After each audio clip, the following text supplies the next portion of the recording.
अस्सलाम वालेकुम, आप देख रहे हैं इनसाइड पाकिस्तान। मैं हूँ मोहम्मद ज़फ़ीर। मुराद अली शाह की नई काबीना 9 वज़रा ने हलफ उठा लिया। JUI का सेनेट के ज़िमनी इलेक्शन में यूसुफ रज़ा गिलानी की हिमायत का ऐलान।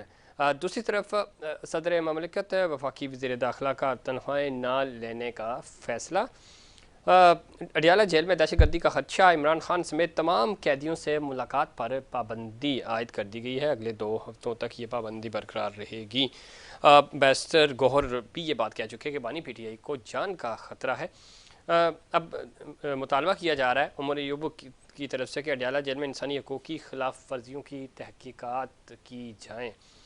दूसरी तरफ मरीम औरंगज़ेब कहती हैं कि पंजाब को हर शोबे में तरक्की से हमकिनार करना मरीम नवाज़ का मिशन है। सूबों की जब हम बात करते हैं तो चारों सूबों में सिंध में चूँकि पाकिस्तान पीपल्स पार्टी के पास होगा ये सूबा और काबीना ने हलफ भी उठा लिया। दूसरी तरफ KP पाकिस्तान तहरीक इंसाफ के पास है और बलूचिस्तान पाकिस्तान पीपल्स पार्टी और उनके हिमायती और पंजाब मुस्लिम लीग नून के पास बड़ा चैलेंज है। सूबे बाख्तियार ज़रूर हैं और चारों सूबों में अलग अलग हुकूमतें भी हैं। वफाक में इत्तेहादी हुकूमत है, वहाँ पे मुस्लिम लीग नून लीड कर रही है। सदारती चूँकि पोजीशन पाकिस्तान पीपल्स पार्टी के पास है। ओवरऑल अगर हम देखें पाकिस्तान पीपल्स पार्टी सियासी तौर पे इस वक्त सबसे मजबूत है और यूँ समझ लें कि हर सियासी जमात की इस वक्त वो ज़रूरत भी है। चैलेंजेस बहुत बड़े हैं। कल भी प्राइम मिनिस्टर ये बात कह रहे थे कैबिनेट से, जो उनका पहला खिताब था उसके अंदर, और अभी तक ये चैलेंजेस चूँकि माशी तौर पे फिर सियासी तौर पे अगर हम देखें तो दोनों लिहाज से ये जो चैलेंजेस हैं ये हुकूमत के लिए बड़ा मसला होगा। ये कैसे आगे लेके चलेंगे। कैबिनेट थोड़ी सी अब इनिशियली अभी तो छोटी कैबिनेट है, आगे चल के मज़ीद लोग ऐड ऑन भी होंगे। 2008 में हमने देखा था पाकिस्तान पीपल्स पार्टी इत्तेहादी हुकूमत थी, पाकिस्तान पीपल्स पार्टी के साथ इत्तेहादी उस वक्त मुस्लिम लीग नून भी शुरू के दिनों में साथ रही, उसके बाद वो इत्तेहाद से बाहर आ गए थे। ये सिलसिला मफाहमत का बड़ा ज़बरदस्त आसिफ अली ज़रदारी साहब ने उस वक्त कैरी फॉरवर्ड किया।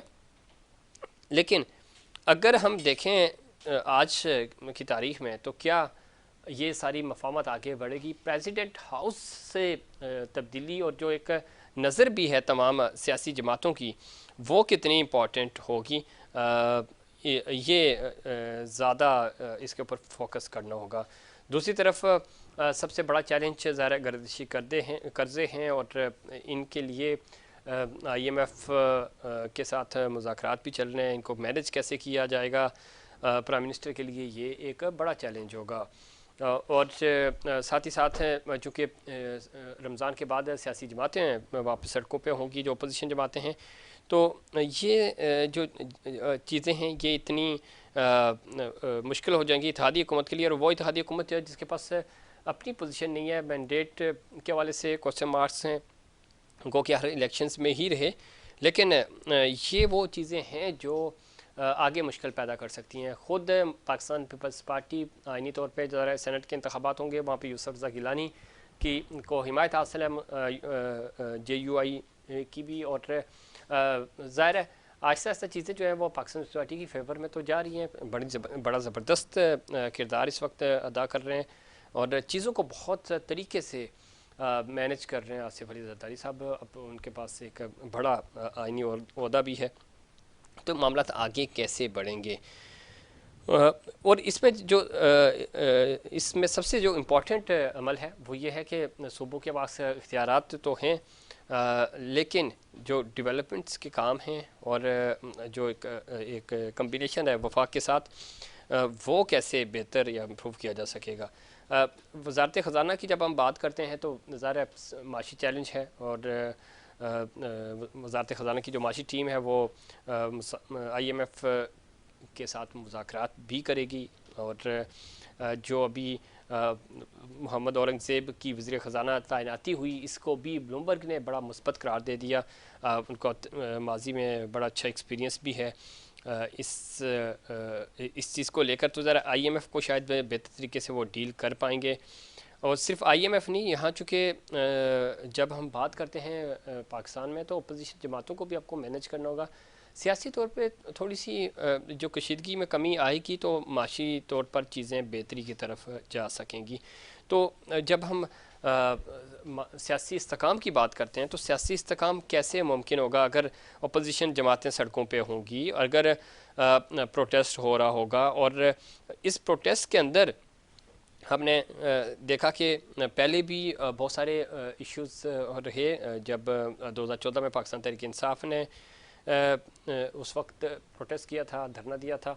अब अगर उस तरह की कोई सूरत हाल होती है, मौलाना फजल रहमान साहब चूँकि अब यूसुफ रज़ा गिलानी साहब को सेनेट में तो सपोर्ट कर रहे हैं, क्या वो पाकिस्तान पीपल्स पार्टी के साथ आगे चल सकते हैं? और ये जो हुकूमत बनाई गई है इसमें भी कोई आगे चलकर तब्दीली आ सकती है? ख़ुद मुस्लिम लीग नून इतनी बेहतर पोजीशन में नहीं है। वो दो धारी तलवार है उनके लिए इक़्तिदार, और हर लम्हे वो मोहताज रहेंगे मुस्लिम लीग नून वाले पाकिस्तान पीपल्स पार्टी के। इस पे बात करेंगे। हमें ज्वाइन किया जनाब बैरिस्टर अली ताहिर साहब ने, सीनियर कानूनदान हैं, तज्ज़ियाकार हैं। वैसे साहब खुश आमदीद कहते हैं आपको शो में। Sir thank you very much. वैसे साहब किस तरह देखते हैं इस वक्त, चूँकि सबसे बड़ा इशू अडियाला जेल, दहशतगर्दी का खदशा, इमरान खान समेत तमाम कैदियों से मुलाकातों पर पाबंदी को किस तरह देखते हैं? चूँकि लीगल फ्रेमवर्क में जब हम देखते हैं तो क्या ये पाबंदी इस तरह लगाई जा सकती है? आई एम वेरी सॉरी, मैं आपको सुन नहीं पा रहा। वैसे मैं कोशिश करूँगा आप तक ऑडियो सही तरीके से पहुँच सके। अब दोबारा कनेक्ट करते हैं आपको ताकि आप तक आवाज़ सही तरह पहुँचे। बेहतर है, मुझे अब आवाज़ आ रही है। अच्छा ठीक है। वैसे मेरा सवाल आपसे ये था कि बुनियादी तौर पे जब हम अडियाला जेल की बात कर रहे हैं, खान साहब को दहशतगर्दी के खदशे के पेश नज़र पाबंदी लगाई गई है मुलाकातों के ऊपर। लॉ क्या कहता है, चाहे पाकिस्तानी लॉ हो, इंटरनेशनल लॉ हो? और दूसरी बात यह कि क्या इस तरह पाबंदी लगाई जा सकती है, और इस पाबंदी को आप किस तरह देखते हैं लीगल फ्रेमवर्क में? देखिए, आपके 3 स्पेसिफिक सवाल हैं जफीर साहब, लेकिन मैं एक ही साथ तीनों का जवाब देता हूं। और नंबर 1 तो ये कॉन्स्टिट्यूशनल वायोलेशन है। किसी सूरत खान साहब जो वैसे ही एक प्रिजनर ऑफ कॉन्शियंस है और एक पॉलिटिकल प्रिजनर है, उनकी मुलाकातें तो जो बेसिकली यानी कि गासिब तरीन और टायरेनिकल जो हुकूमतें हैं उन्होंने कभी नहीं रोकी। इवन जो ब्रिटिश थे वो भी पॉलिटिकल प्रिजनर्स का access to the leaders and workers of their party वो नहीं रोकते थे। तो ये तो एक टायरेनी जो है वो एक एक्सट्रीम लेवल्स तक पहुंच चुकी है जो शायद किसी कॉलोनियल पावर से भी ज्यादा है। नंबर 2 बात ये है कि जी दहशतगर्दी का इस वक्त पाकिस्तान में खदशा नहीं है, और कौन सा कोई, मैं ये जाहिर है मैं बिल्कुल इदराक है जो कुर्बानियां हमारी लॉ इन्फोर्समेंट ने और आर्म फोर्सेस ने दी हैं, मगर आप ये तो नहीं कह सकते कि पाकिस्तान जो है वो कोई बड़ी सेफ और सिक्योर जगह है। अभी आप पैदल निकले बहादुराबाद की तरफ, वापसी में आप मुझे बता देंगे कि मेरा फोन छीन के ले गए हैं। और इसी तरह जो है वो दहशतगर्दी जो है वो पूरे मुल्क में जो है वो जारी है। तो मुझे तो ये सिर्फ और सिर्फ एक हिला बहाना लगता है एक्सेस रोकने के लिए। अडियाला जैसी जेल में अगर दहशतगर्दी का खतरा है तो फिर तो प्रेसिडेंट आसिफ अली जरदारी की भी मुलाकातें खत्म करें ना, उन्हें प्रेसिडेंट हाउस में एक कमरे में रख दें, और प्राइम मिनिस्टर की भी मुलाकातें खत्म करें और उनको भी एक कमरे में बंद कर दें। पार्लियामेंटेरियंस को भी सारे पार्लियामेंट में बंद कर दें। आप जैसे एंकर्स को हम स्टूडियोज में बंद कर देते हैं, मेरे जैसे वकीलों को हम अपने लॉ ऑफिस में बंद कर देते हैं, ताकि ना कोई किसी से मिल सके और ना कोई दहशतगर्दी का खतरा रहे। मैंने इतनी स्टूपिड एक्सक्यूज तो पहले कभी नहीं सुनी। किससे दहशतगर्दी का खतरा है? कौन सा पीटीआई का ऐसा दहशतगर्द उनसे मिलने चला जाता है जिनसे उनको खतरा है? This is pure stupidity. और ये जो इलेक्शन इन लोगों ने चोरी किया है, जो पूरी दुनिया को पता है और पूरी दुनिया के सामने ये लोग बिल्कुल इनकी, वो कहते हैं ना द नेकेड किंग, जो समझता ये था कि मैंने शायद कोई इनविजिबल कपड़े पहने हुए हैं लेकिन पूरी दुनिया उनको नंगा देख रही थी। वो ये जो पीडीएम 2.0 है, पूरी दुनिया देख रही है कि किस तरह ये जालसाजी से फॉर्म 47 के अंदर टैंपरिंग करके और इतने बेवकूफ के ग्रीन पेपर के ऊपर वाइटर यूज कर और ये लोग जो है भाई साहब ये बात आपकी ठीक है। ये फॉर्म 45 47 एक बड़ी जंग है चल रही है, ये तो है। मैं वापस आऊँगा अडियाला की तरफ। क्या मामला है, आप समझते हैं कि ये जो पाबंदी है ये पाबंदी इस मसले का हल हो सकती है कि लीडरशिप को ना मिलने दिया जाए? दूसरा, जो वज़ीर दाखिला आए हैं मोहसिन नकवी साहब, उनका जो ट्रैक रिकॉर्ड है पंजाब का, वो भी आपके सामने है एज केयर टेकर CM। क्या मैसेज देना चाह रहे हैं? इलेक्शंस आपने देख लिए जिसका आप जिक्र भी कर रहे थे, अवाम ने किस तरह वोट दिए, उसके बाद अब नई हुकूमत थी, नई हुकूमत कितनी बाइख्तियार है फैसला साजी में, वो वज़ीर दाखिला की तैनाती से आपको अंदाज़ा हो चुका होगा, हमें तो हो गया। इस पूरे अमल में आप समझते हैं कि ये वक्त था कि ठीक है थोड़ा सा डायलॉग की तरफ जाया जा सकता था, पॉलिटिकल स्टेक होल्डर्स मिल बैठते, लेकिन अभी तक उस तरह का टिल्ड हमें नज़र नहीं आ रहा, उस तरह का कोई इंटेंट भी इनफैक्ट नज़र नहीं आ रहा, चूँकि ये वाज़ेह पैगाम है कि मामला जो है अब एग्रेशन की तरफ ही जाएगा। और ये चीज़ आज आपने देख ली पाबंदी की सूरत में, तो लीगली तो अपनी जगह, लेकिन सियासी तौर पे आप नहीं समझते कि ये इम्पैक्ट और गलत होगा अगर खुदा न खास्ता तो रमज़ान के बाद प्रोटेस्ट भी होंगे, सड़कों पे आपकी जमात आती है, मौलाना साहब आते हैं, दिगर जिन जिन लोगों को तहफ़्फ़ुज़ात हैं, तो ये मामला तो और ख़राब होंगे। ये वक्त था कि ठीक है जैसे भी इलेक्शंस हुए, चीज़ें हुई, मैंडेट तस्लीम किया जाता, कहीं से गुफ्तगू का आगाज़ होता ताकि मामला ठंडे होते। जफीर साहब, मैं पूरी बात करने से पहले तो पहले आपकी इस बात का जवाब दूं कि मैंडेट को तस्लीम किया जाता, ये एक अजीब ही मंतक और असूल जो है वो इस मुल्क में नाफिज करने की कोशिश की जा रही है कि कोई गन पॉइंट पे किसी की गाड़ी ले जाए और वो मान ले कि ये गाड़ी तो भाई तेरी है, चल आजा बैठ के चाय पीते हैं। कोई जो है किसी की बीवी का हाथ पकड़ के ले जाए और वो कहे कि कोई बात नहीं, ये बीवी तेरी है, मैं तेरा मैंडेट मान लेता हूँ और आजा बैठ के हम खाना खाते हैं, डायलॉग करते हैं। ये अगर दुनिया के किसी कोने में पॉसिबल है तो मुझे आप जरूर गाइड करिएगा, तो मैं आपकी बात मानूंगा। एक ऐसा मैंडेट जो रात को 4 बजे तक जो है वो 180 सीटें पीटीआई ले रही थी, और उसके बाद वो लोग नहीं जो दूसरे नंबर पे आए हों, जो तीसरे नंबर पे आए हों, जो चौथे नंबर पे आए हों, जो छठे और सातवें नंबर पे गंदे रिजेक्टेड अंडे हैं, उनको उठा के आपने रिटर्न कैंडिडेट बना दिया है, तो उसमें मैंडेट को तस्लीम कर लिया जाए। अगर पीटीआई ये करती तो मैं तो टू बी वेरी ऑनेस्ट मैं तो बड़ा डिसअपॉइंट भी होता, और मैं तो कम से कम इस बात को मानने को तैयार नहीं होता। तो इस मुल्क में एक आइन है, वो आइन कहता है कि इस मुल्क के मामलात वो चलाएंगे जो इंतखाबी अमल के जरिए जीत कर आए हैं। जो लोग हार कर आए हैं उनका मैंडेट कैसे तस्लीम किया जा सकता है? और ये जो आप तैनाती की बात कर रहे हैं, वजीर दाखिला की नजर यही आता है कि जो आइन की जितनी बड़ी खिलाफ वर्जी करेगा, जो कानून को पांव के नीचे रद्द कर देगा, उसको उतनी बड़ी पोजीशन इस मुल्क के अंदर मिलेगी। मैं तो बिल्कुल भी सेटिस्फाइड नहीं हूँ, और वैसे ही अनकॉन्स्टिट्यूशनल है। अगर आप आइन देखें तो कोई केयर टेकर तो अगले इलेक्शन में हिस्सा नहीं ले सकता, ये तो डायरेक्ट अगली हुकूमत में चाय के कप में आगे गिर गया और 7 पीसीबी के चेयरमैन भी बन गए, और सरफराज बुगटी जो तो केयर टेकर था उसको आपने चीफ मिनिस्टर लगा दिया। अरे भाई कोई हद भी होती है, यानी कुछ तो शर्म कर लें। शर्म की इतनी किल्लत है कि जो है, यानी वो एक कराची में बड़ा एक मशहूर कहा जाता है, जितना गंदा उतना मजे का। यहाँ पे ऐसे है, जितना गंदा उतना बड़ा ओहदा। मैं तो यही मोहसिन नकवी के लिए कह सकता हूँ। और मैं तो वैसे भी आपको पता है कि उनको छोटा शरीफ कहता हूँ, बाकी वो नवाज शरीफ और शहबाज शरीफ है और ये छोटा शरीफ है। आप कह सकते हैं, लेकिन हमारे लिए ये मसले ना पैदा करवाए ना। तो वैसे ये बताएं कि ये गेम्स के रूल्स कैसे सेट होंगे? फ्लोर पे कोई बात नहीं कर रहा, आइन और कानून की आप बात कर रहे हैं, तो आइन और कानून तो हमने पिछले पीडीएम के 16 महीनों में, फिर निगरान सेटअप आया, उसमें भी हमने देख लिया कोई अमल दरामद नहीं हुआ। तो ये मामला आगे बढ़ेंगे कैसे?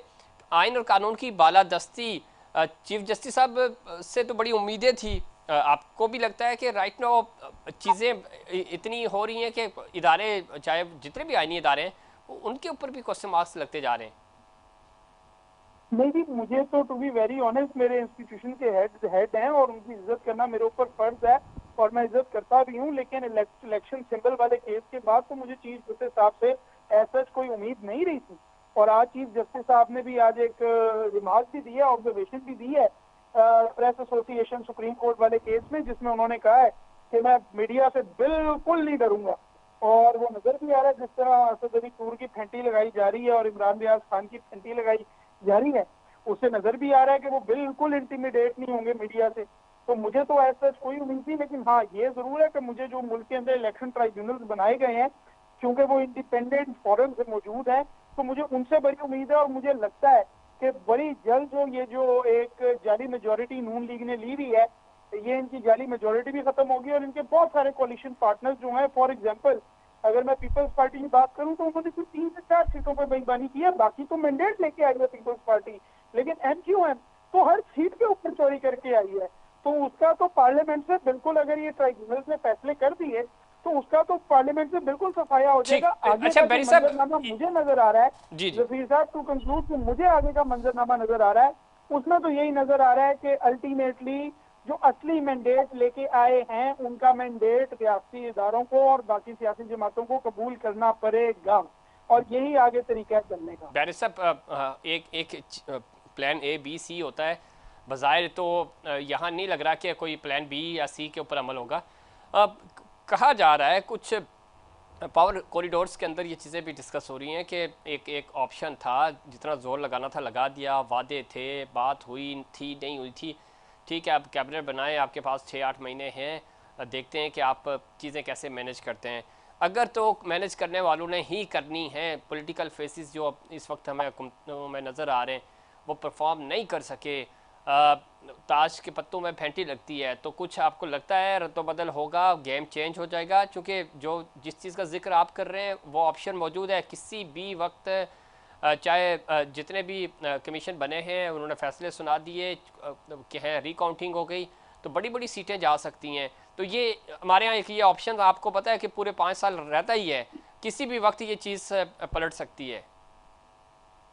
नहीं, पलटना तो इसमें है, क्योंकि देखिए ना, इलेक्शन तो करवाते हुए इंटरनेट भी बंद कर दिया गया, सिंबल भी ले लिया गया, कैंप भी नहीं वैसे लगाने कथा दिया कलामी, गया। लेकिन ये बात आपकी मगर ठीक है, लेकिन पलटने वाले चाहें तो पलटता है, अदरवाइज वो 5 साल पूरे हो जाते हैं।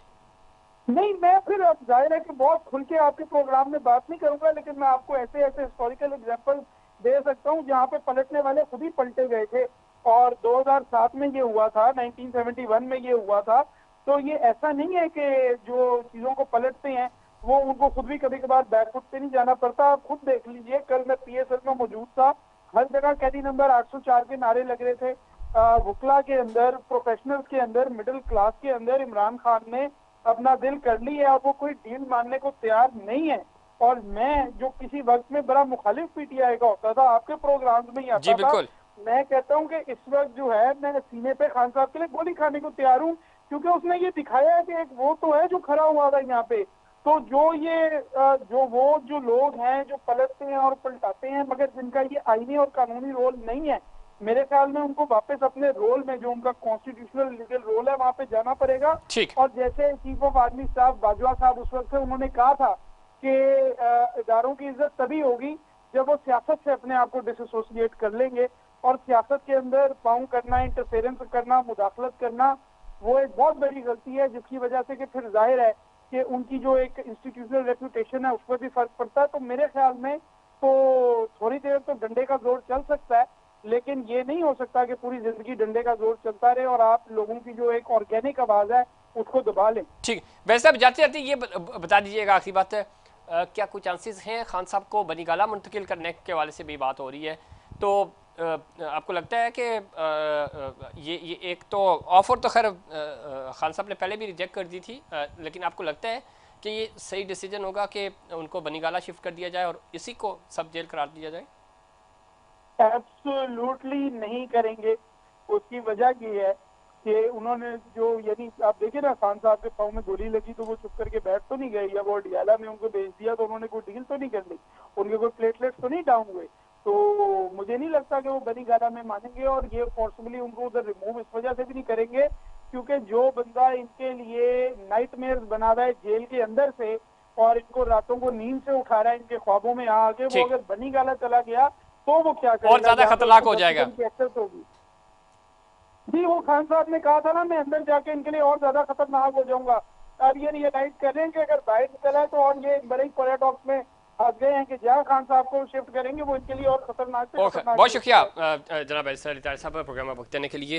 वो बता रहे थे कि किस तरह आइनी तौर पे बहुत सारी चीज़ें जो हैं वो चैलेंज हो रही हैं और सबको अपने अपने डोमेन में रहते हुए काम करना होगा। सियासी तौर पे अगर हम बात करें तो सियासी जमातों को बड़े फ़ैसले करने होंगे, मफाहमत की तरफ कदम बढ़ाने होंगे, अग्रेशन से मामलात ठीक नहीं होते।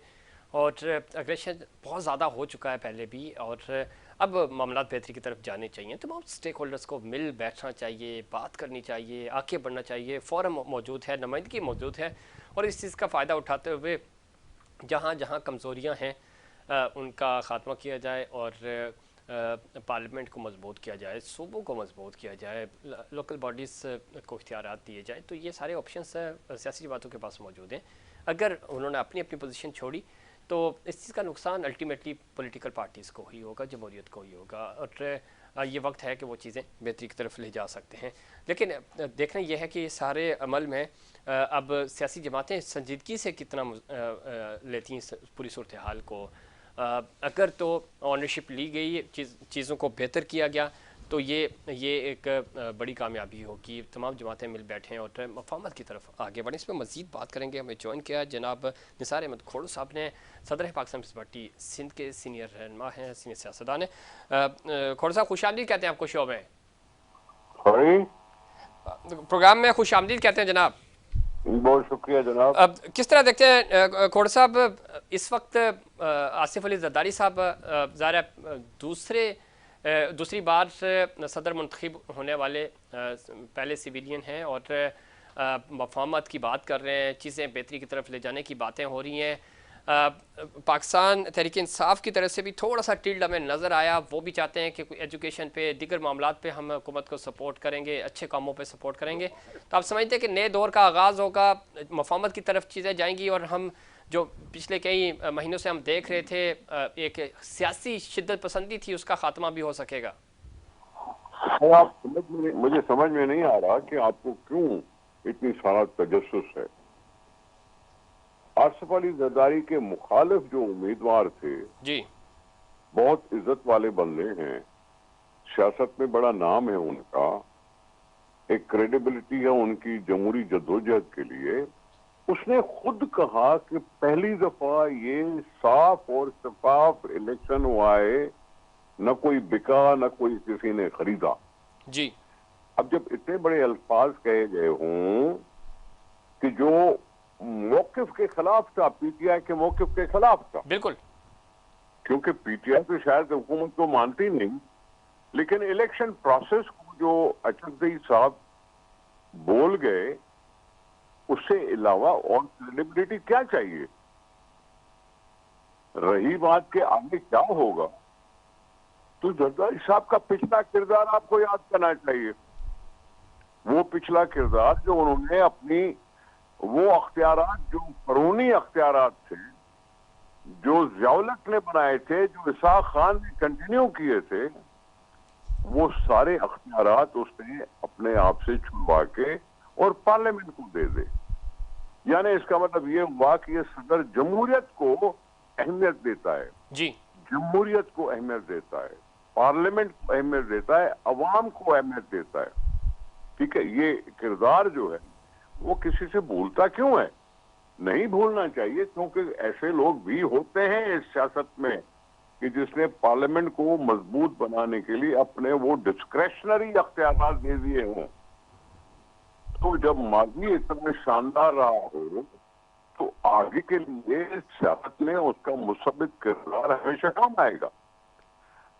मुफाहमत की बात आप खामखा करते हैं, क्या इसको क्यों आप मुफाहमत नहीं समझते कि जो इतनी सारी पार्टियों की कोएलिशन हो गई, इसको मुफाहमत का हिस्सा क्यों नहीं समझते आप? ये 5-7 पार्टियां जो इकट्ठी हुई हैं, इन्होंने भी तो मुफाहमत की है ना। जरूरी है कि हम अपोजिशन के साथ मुफाहमत करें, तो फिर वो अपोजिशन नहीं रहेगी। जमहूरियत होता है अपोजिशन, जमहूरियत का हुस्न होता है अपोजिशन।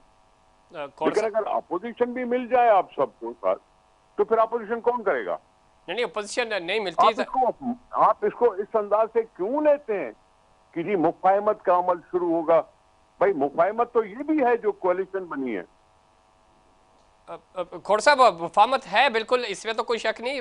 हम यही इसको इशू ना बनाए ना, आप इशू नहीं बना रहे, आपने इस बात को दिल पे ले लिया। मेरा सवाल ही आपसे ये है कि माजी में मुफाहमत के बाद जिस क्यू लीग को आप कातिल लीग कहते थे, उसका आपने डिप्टी प्राइम मिनिस्टर बनाया, तो अच्छी बात है ना, चीज़ें बेहतरी की तरफ गई। आज भी मौलाना साहब आपको सेनेट में सपोर्ट करने जा रहे हैं। सर आप इस तरह से न जाएं। देखें, क्यू लीग को डिप्टी प्राइम मिनिस्टर बनाया था क्योंकि वो क्यू लीग में थे, उनके साथ हमारी सलाम दुआ थी। चौधरी शुजात इज्जत वाले बंदे हैं, उनके साथ कर ली हमने। हम पर थोड़ी सी नुक्ताचीनी भी हुई थी, लेकिन फिर भी हमने कर ली। हम अभी भी क्या कह रहे हैं, हमने कहा है उनको मीसाक मईशत पर आगे बढ़ो, तजावीज दो, हमारी तजावीज सुनो और मुल्क के लिए ये मीसाक मईशत बनो। हमने 2018 में भी कहा था, हम बाद में भी कहते रहे, हम आज भी कह रहे हैं। लेकिन अगर किसी को समझ में ये बात नहीं आती तो बाकी जो लोग हैं वो उनके कलेक्टिव विजडम से फायदा उठाया जा सकता है। नहीं समझे आप? बिल्कुल नहीं, हम समझ रहे हैं, समझने वाले नहीं समझ रहे इस अमल को, इस पे क्या करें। और दूसरी बात है खोड़ो साहब, इससे आगे बढ़ते हुए अभी चूंकि सेनेट इंतखाबात में मौलाना फजल रहमान साहब आपको सपोर्ट कर रहे हैं, यूसुफ रज़ा गिलानी साहब को, अब देखते हैं कि जो धरना देने की वो बात कर रहे हैं उसके ऊपर भी आप उनको मना लेंगे कि वो सड़कों पे ना जाएं और मामला जो है वो पार्लियामेंट के अंदर ही बैठ के तय हो जाएं। सर सियासत में फहम और फरासत आ चुकी है, संजीदगी आ चुकी है। कौम ने जो मैंडेट दिया है वो किसी को भी इतना अहल नहीं समझा कि वो सिंगल हैंडेडली हुकूमत बना सके। इसका मतलब है कि कौम ने हमें हुक्म दिया है कि हम आपस में बैठ जाएं, ठीक है, हम इकट्ठे हो जाएं। ठीक है जनाब, मौलाना फजल रहमान साहब ने पीटीआई की हिमायत नहीं की, हमारी भी हिमायत नहीं की। कल अल्लाह करेगा इंशाल्लाह, उनके सलाम दुआ है, रस्म राव रस्म है, हो सकता है कल अपने मौक़िफ़ से थोड़ी सी लचक दिखाएं। सही। और हम अप्रिशिएट करेंगे जब लचक दिखाएंगे, तो एक नेक्शन सी गवर्नमेंट बन सकती है, जेयूआई साहब हमारे साथ मिल सकती है। हम उम्मीद करते हैं कि वो मिलेगी। जिनके साथ वो भी बैठना चाहते हैं उन्होंने उनके साथ ज्यादती की ना, केपी में उनके साथ ज्यादती हुई है, उनसे जीत गई है पीटीआई। तो पीटीआई से सवाल करें ना कि भाई कैसे आप जीते। केपी में भी, लेकिन वो सिंध में भी तो आपके खिलाफ प्रोटेस्ट करते रहे ना, वो इधर। माफ कीजिएगा, ये इत्तेहाद पीपुल्स पार्टी के खिलाफ हर इलेक्शन में बनते हैं। ठीक। हर इलेक्शन में जेयूआई ने मुकाबला किया है। ठीक। 1988 से मुकाबला किया है, आज से नहीं। 1988 से वो बेनजीर भुट्टो शहीद के खिलाफ खड़े हुए थे। 1988 से जब से सिविलियन हुकूमतें शुरू हुई हैं तब से उन्होंने हमारे साथ मुकाबला किया है, लेकिन उनको कामयाबी हासिल नहीं हो सकी है। पिछली इलेक्शन में भी हमारे खिलाफ थे, उससे पिछली इलेक्शन में हमारे खिलाफ थे। मैं तो 1988 की बात कर रहा हूं। तो आप इसको इस अंदाज से जरा सोचें कि पाकिस्तान में हुआ क्या है। ठीक। हाँ ठीक है, उनकी फॉलोइंग होगी, लेकिन उतनी फॉलोइंग नहीं है कि पीपुल्स पार्टी से बड़ी फॉलोइंग हो। इसमें कोई शक नहीं है, और चीज़ें अब आगे बेहतरी की तरफ जाएं, यही पाकिस्तान के लिए भी अच्छा है और खुशाइंद होगा। बहुत शुक्रिया जनाब निसार अहमद खोड़ साहब प्रोग्राम में वक्त देने के लिए। खोड़ साहब बताना की कोशिश कर रहे थे कि चीज़ें कैसे बेहतरी की तरफ जाएंगी। मैंडेट तस्लीम किया जाए, मैंडेट तस्लीम करना ही इस वक्त सबसे बड़ा सवाल है। और ये सारी चीज़ें जहाँ पाकिस्तान पीपल्स पार्टी को तहफ़्फ़ुज़ात थे हैं, वहाँ पे मौलाना साहब को भी तहफ़्फ़ुज़ात हैं, गेम पलट जाती है और वो पीटीआई जो मौलाना साहब का नाम सुनना पसंद नहीं करती थी, वो उनके इत्तेहादी बने, उनको सपोर्ट किया एक दूसरे को। अब देखना यह है कि ईद के बाद मामला किस तरफ जाते हैं, और ख़ास तौर पे जब इस्लामाबाद की सियासत की बात कर रहे हैं तो ऐवान सदर और प्राइम मिनिस्टर हाउस के दरमियान अगली जंग होगी, और तो ये एक मफादात का टकराव है। यहाँ पे अगर मफाहमत हो गई तो चीज़ें बेहतर होंगी, मफाहमत नहीं हुई तो बाजी पलट भी सकती है। इस पर मज़ीद बात करेंगे, लेकिन इससे पहले कमर्शियल ब्रेक।